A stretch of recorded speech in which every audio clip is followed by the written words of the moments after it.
Assalamualaikum. Bertemu lagi di channel ini bersama Kang Dako. Kita lanjutkan dongeng Raka Sukma di season yang pertama di episode ke-74. Di episode sebelumnya Kang Dako menceritakan tentang Raka Sukma yang sedang berjaga ya, dengan ditemani Mang Kalong dan juga Mas Naryo. Bagaimanakah kelanjutan ceritanya? Mangga kasadayana cara ketan.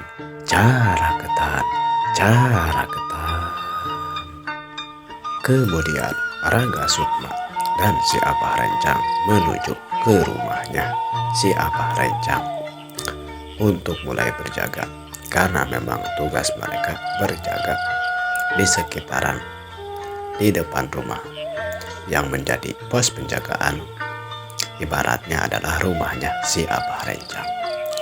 Namun sebelum sampai ke pelataran rumah, terlihat dari rumahnya Tuan Saudagar seperti ada ribut-ribut. Kemudian datanglah si Emak Rencang memanggil-manggil si Abah Rencang untuk menemui ataupun berada di rumahnya Tuan Saudagar. Itu ada apa? Sepertinya sesuatu terjadi lagi dengan Tuan Saudagar. Raga, Naryo, kamu jaga di sini ya. Abah ke dalam dulu. Takutnya ada sesuatu. Ya sudah, Pak. Ya, mangga, Pak. Ya, Abah berangkat dulu. Kemudian si Abah Rencang segera berjalan agak terburu-buru menuju rumahnya Tuan Saudagar yang memang masih terlihat dari rumahnya si Abah Rencang. Beberapa prajurit pun termasuk Mang Kalong ikut masuk ke dalam rumah Tuan Saudagar. Namun terlihat 2 atau 3 orang prajurit masih berada di luar. Mungkin diminta untuk tetap berjaga di luar rumahnya Tuan Saudagar, atau memang agar tidak terlalu banyak orang masuk ke dalam rumahnya Tuan Saudagar. Beberapa saat kemudian Mang Kalong kemudian kembali dari rumahnya Tuan Saudagar dan langsung menuju ke rumahnya Ki Rencang sambil memanggil-manggil Raka Sukma. Raga, Abah Rencang meminta kamu ke rumahnya, ke dalam rumahnya Tuan Saudagar. Ayo ikut denganku. Mas, kamu sendiri dulu di sini ya. Kalau ada apa-apa, ada kelihatan ini ke depan rumahnya, kasih tanda saja, karena masih ada tentara yang lain yang berjaga di luar. Ya. Silakan, Mang Kalong. Ayo Raga, kita berangkat. Ya, mangga Kang. Kemudian dengan agak masih terheran dan masih gugup, Raka Sukma mengikuti Mang Kalong yang memang terus berjalan agak cepat menuju rumahnya Tuan Saudagar, karena memang jaraknya yang tidak terlalu jauh. Mereka pun segera sampai ke rumahnya Tuan Saudagar dan langsung masuk ke ruang tengah. Terlihat langsung si Abah Rencang menemui Raka Sukma ditemani oleh seorang yang bermata sipit dan pria sekira-kira umurnya seperti si Abah Rencang. Rupanya lelaki tua tersebut adalah tabib yang memang sengaja diundang untuk mengobati Tuan Saudagar.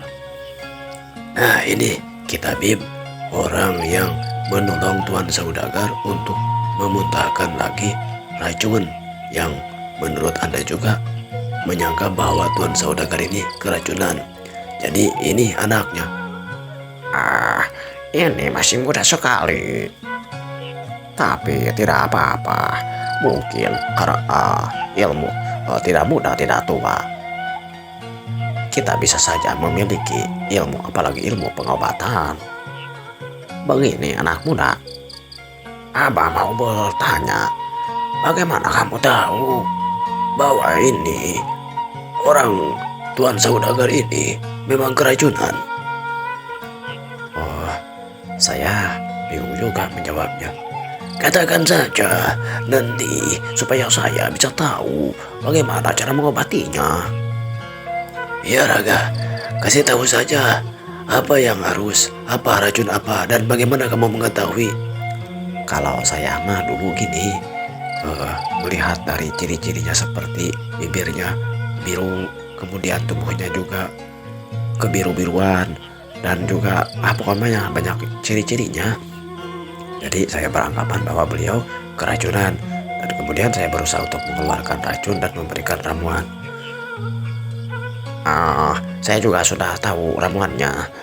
Seperti dari baunya, itu ramuan memang untuk menghilangkan racun. Apa bahan-bahannya? Kemudian orang tua tersebut atau Pak Tabib tersebut bertanya dengan obat yang diracik oleh Raga Sukma. Raga Sukma kemudian menjelaskan bahan-bahan apa saja yang dia buat untuk meracik ramuan tersebut. Si tabib itu kemudian seperti mengeluarkan alat tulis dan mencatat apa yang disampaikan oleh Raga Sukma. Sebagian besar bahan ramuan ini memang untuk menetralkan racun dan mengobati terjadi keracunan. Beruntung sekali Tuan Saudagar ini diberikan ramuan yang tepat, walaupun ada beberapa bahan yang saya baru tahu bisa menetralkan racun seperti ini. Seperti ini ada bahan namanya sereh dan salam juga. Apa ini nama satunya lagi? Siri, ini namanya sama-sama agak beda, tapi ya saya sudah tahu. Salam ya salam, siri dan sereh.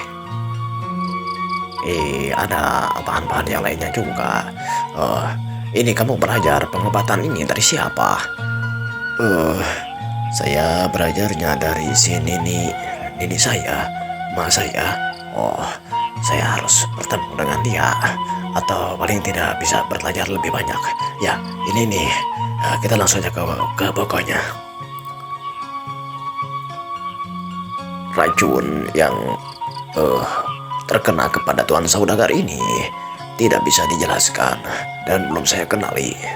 Jadi, tidak tahu apa ini racunnya. Tapi beruntung Tuan Saudagar bisa memuntahkan racun ini dan segera bisa mendapatkan perobatan. Namun saya harus lebih tahu untuk memberikan ramuan selanjutnya yang lebih tepat. Apakah kamu tahu apa racunnya? Ya, tadi saya sudah jelaskan, Pak Tabib. Saya tidak tahu racunnya. Saya pun belum meneliti. Kalau saya ada contoh racunnya, saya rasa saya bisa mengenalinya. Kalau begitu, kira-kira dia masuk racunnya seperti apa kepada Tuan Saudagar ini? Kalau menurut dari Nenek Rencang, setelah minum kopi, kemudian Tuan Saudagar ini kemudian tidak lama muntah-muntah. Namun kalau untuk gelas ataupun wadah untuk minum kopinya sepertinya sudah dicuci. Jadi tanda-tandanya saya ketahui dari ikan-ikan yang sepertinya keracunan.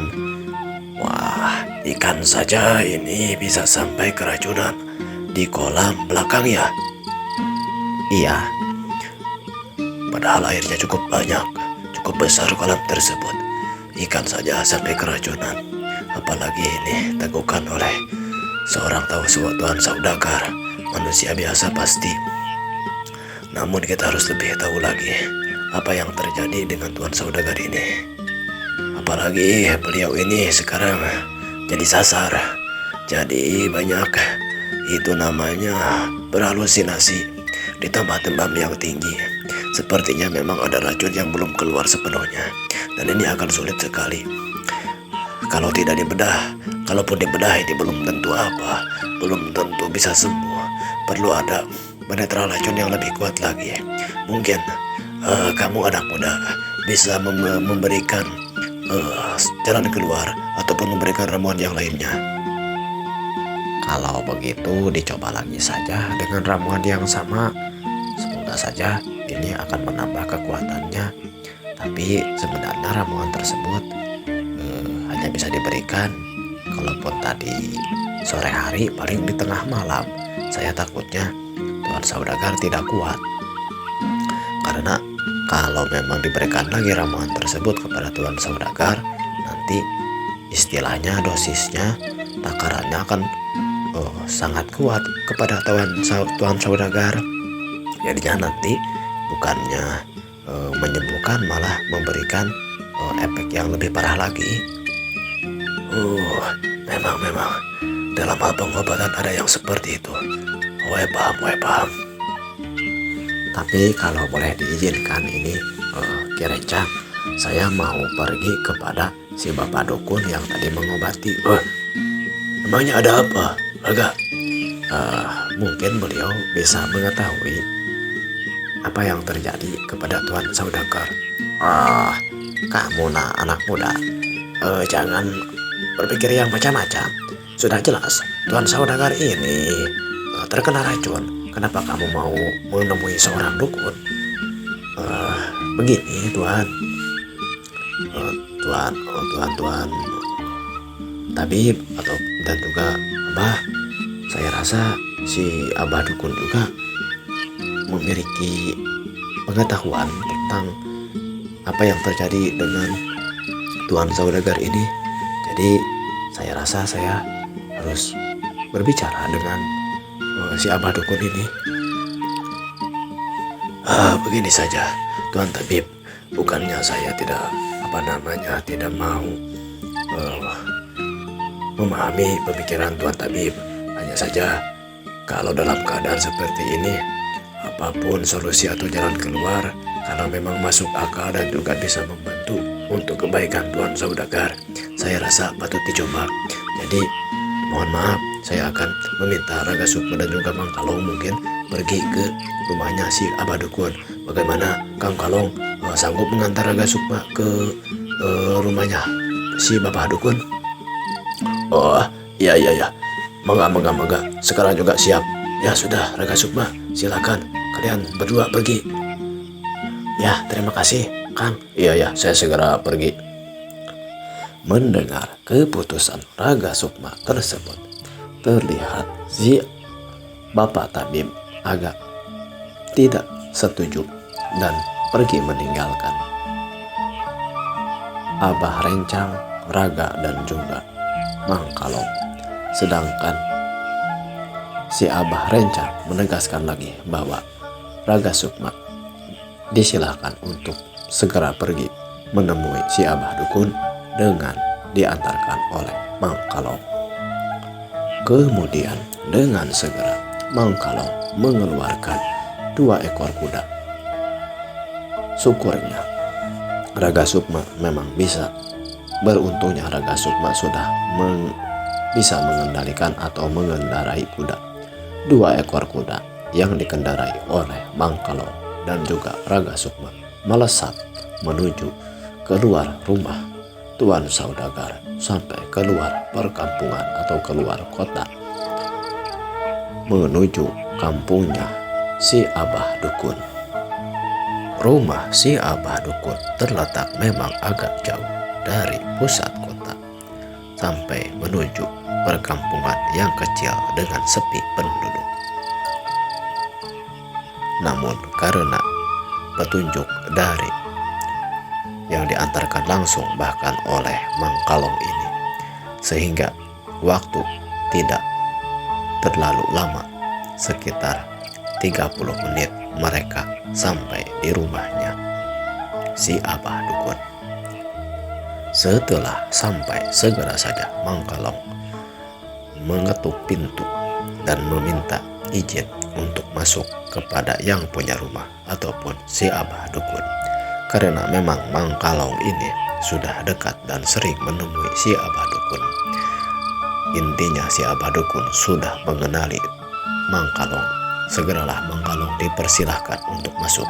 Begitupun Raga Sukma.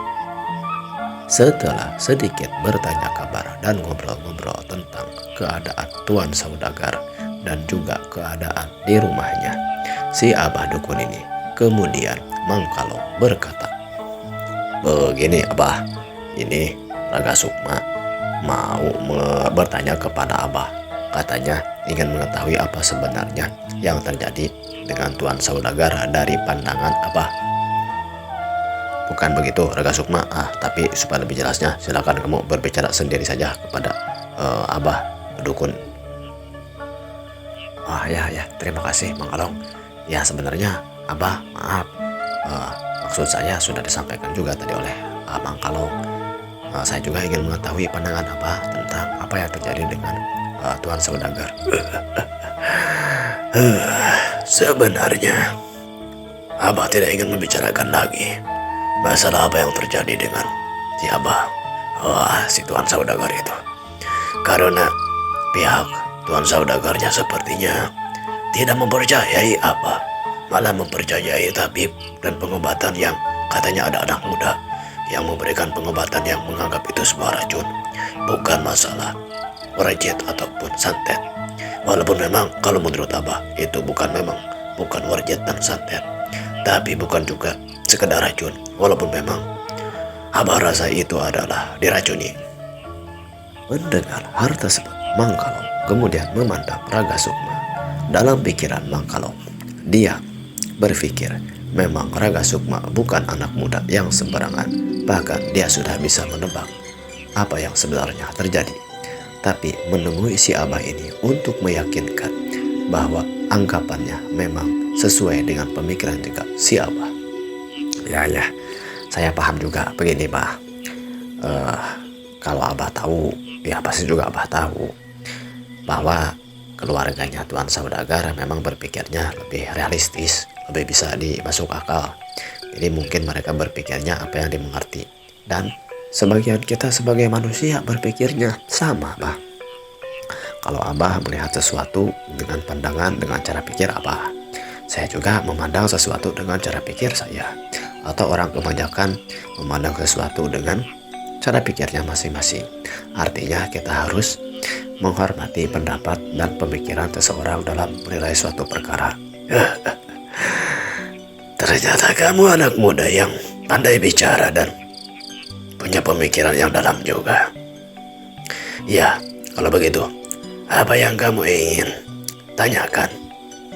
Begini Pak, saya memang meyakini Pak, beliau ini, Tuan Saudagar ini memang terkena racun. Tapi racunnya saya rasa bukan racun biasa.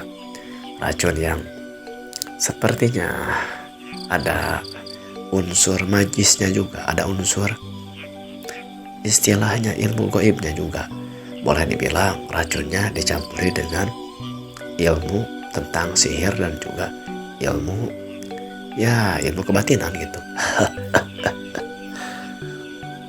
Itulah dia. Kita harus saling menghormati dan saling menghargai di situ. Sebenarnya memang Tuan Saudagar ini terkena racun. Tapi racun bukan sembarang racun. Racun yang digunakan oleh tidak sembarangan orang bisa memiliki dan mengetahui keadaan racun ini. Yang Abah ketahui, yang Aki ketahui, bahwa racun ini hanya orang-orang tertentu saja. Sebab dulu waktu muda, waktu masih belajar sama orang tua Abah pun pernah menghadapi racun-racun seperti ini. Bahkan di medan pertempuran.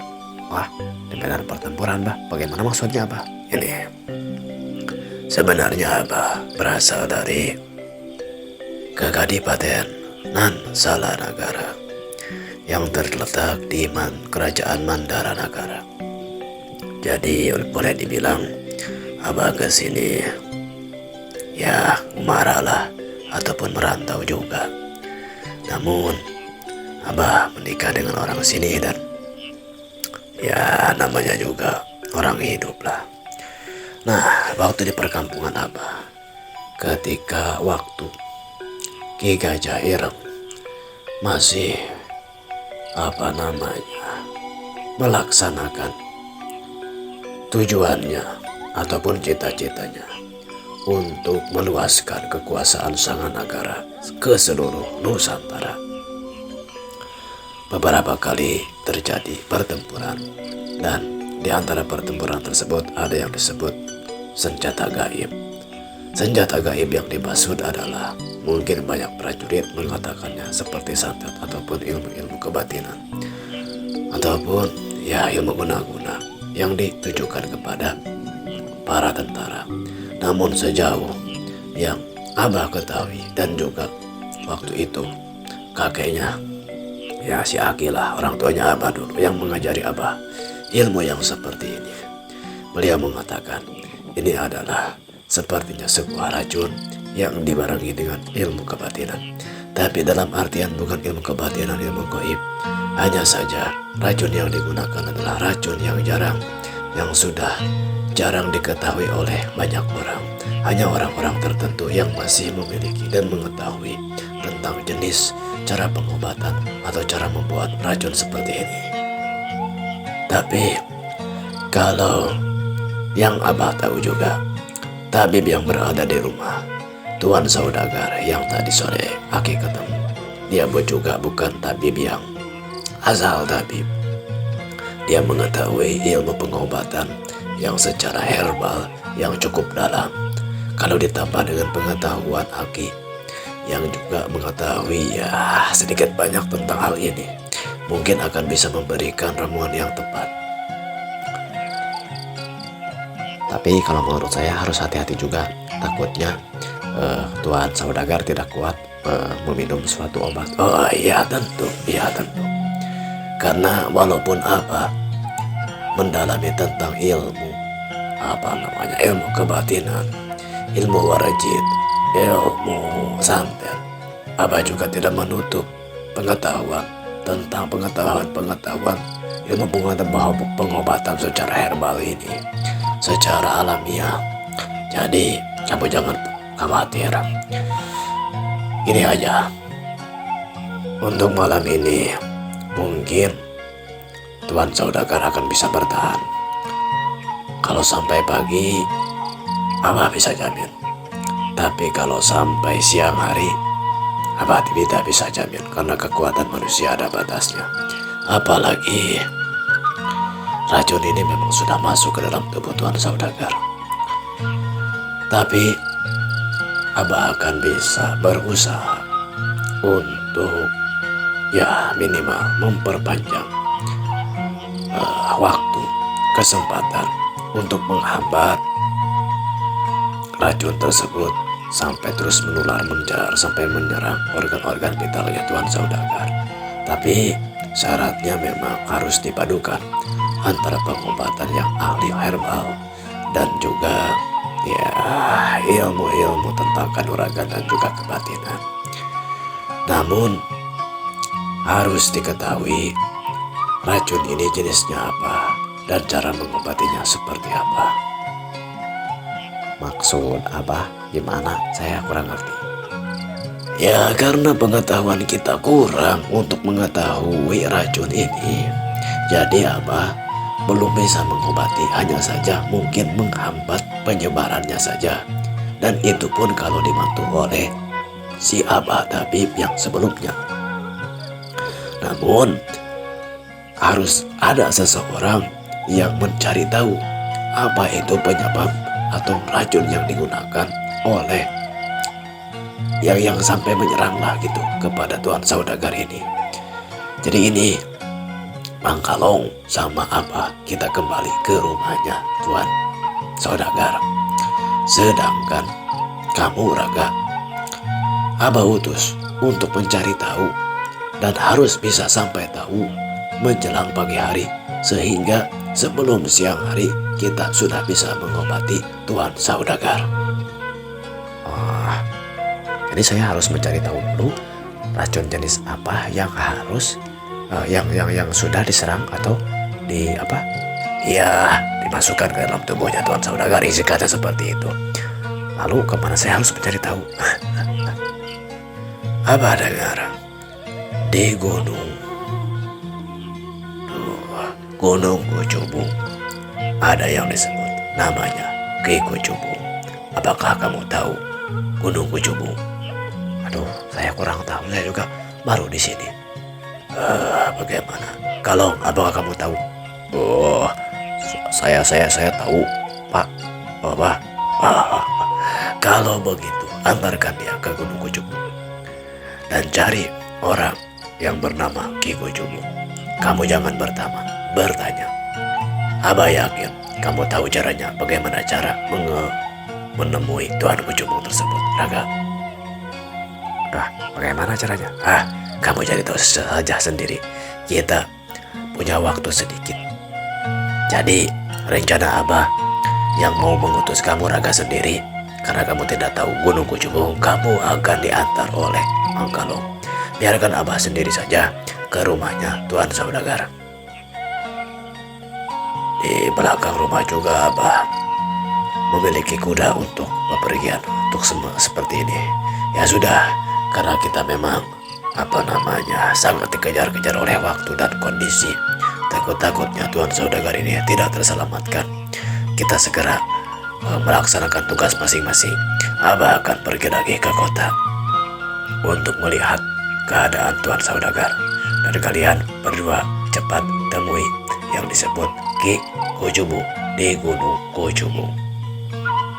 Setelah memberikan penjelasan seperti itu, kemudian si Abah Dukun ini berdiri dari duduknya dan segera dia masuk ke dalam kamar untuk bersiap-siap. Tidak lama kemudian dia mengajak kedua tamunya, yaitu Raga dan juga Mangkalong, untuk menyerahkan pergi menuju Gunung Kucubung, karena dia pun akan segera ke kota menemui Tuan Saudagar yang memang perlu pengobatan dan pertolongan. Tanpa banyak berbasa-basi, terlihat segeralah si Abah Dukun ini pergi dengan kudanya meninggalkan Raga Sukma dan juga Mangkalong yang masih belum berangkat karena masih belum jelas apa yang harus dilakukan. Namun karena melihat si Abah Dukun terus menjauh dan meninggalkan mereka berdua di depan rumahnya, Abah Dukun ini kemudian Mangkalong pun berkata, "Waduh, malam-malam harus ke Gunung Kucubung dan harus sampai lagi sebelum tengah hari. Sepertinya cukup kalau memang kita tahu alamatnya. Si Abah Kucubung ini, Aki Kucubung ini, aduh, ada-ada saja gunungnya Gunung Kucubung, si Abahnya Abah Kucubung. Kalau memang Akang tahu, Kang Kalong, ya udah kita berangkat saja. Tidak apa-apa, gelap malam gini." "Oh, tidak apa-apa, karena memang sepertinya jalannya sudah cukup lah, karena sering dilalui oleh orang-orang. Namun untuk sampai ke Gunung Kucubungnya, puncaknya, Mangkalong juga kurang tahu ini. Hanya saja lebahnya atau alamatnya Gunung Kucubung tahu gitu. Ya sudahlah kalau begitu mah, kita berangkat saja." Kemudian dengan tidak berpikir panjang lagi, Mangkalong segera naik ke atas kudanya diikuti oleh Raga Sukma untuk menuju Gunung Kucubung.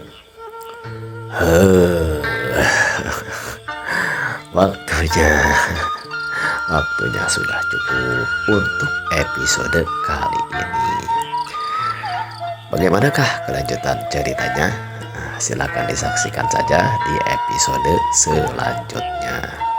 Like, komen, dan subscribe-nya di atasku Kang Dagol, supaya Kang Dagol ini memang makin ada semangat lagi gitu ya. Karena ketika mendapatkan perhatian gitu dari para pendengar, Kang Dagol tentunya akan makin semangat lagi dalam menceritakan dongeng Raga Sukma ini. Wilujeng patepang deui, permios.